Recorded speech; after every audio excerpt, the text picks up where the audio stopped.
It's a couple of days later, but actually to lay that second faux cut floor out and get it close to level, it only took about an hour's work, maybe even less.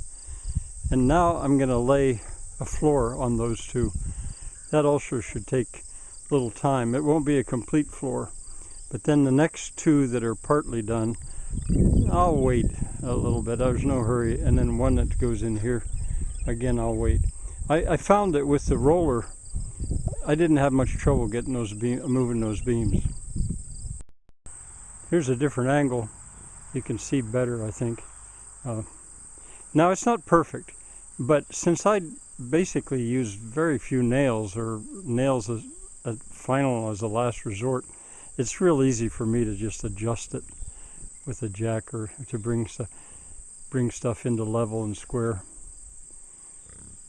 Look here, what's come to help.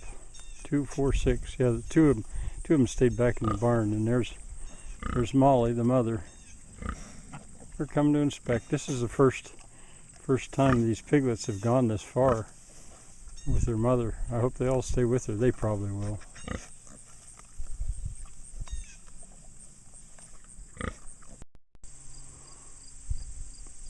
There, I've laid those 2x4s, more or less, scrap, over as the first layer for the floor.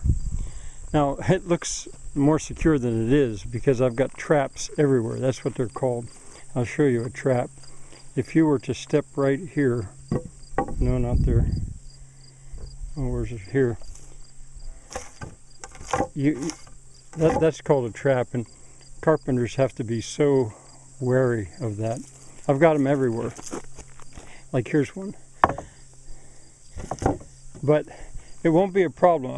And I had a few left over, so I put them there, and I've got an enormous pile, so I'll go back and get more.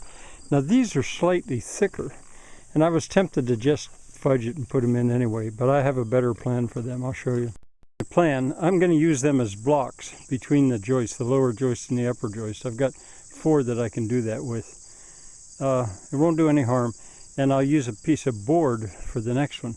But before I go too much further, I've got a lot of leveling to do here.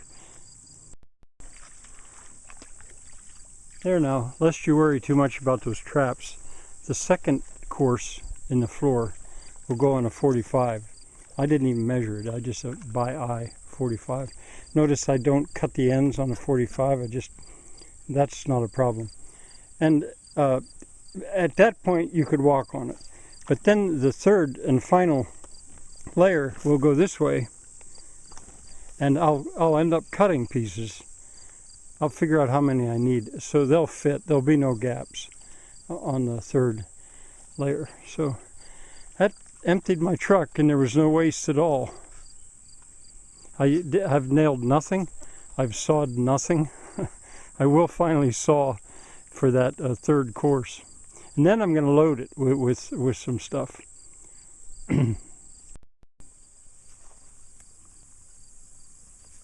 Always got company. I like that.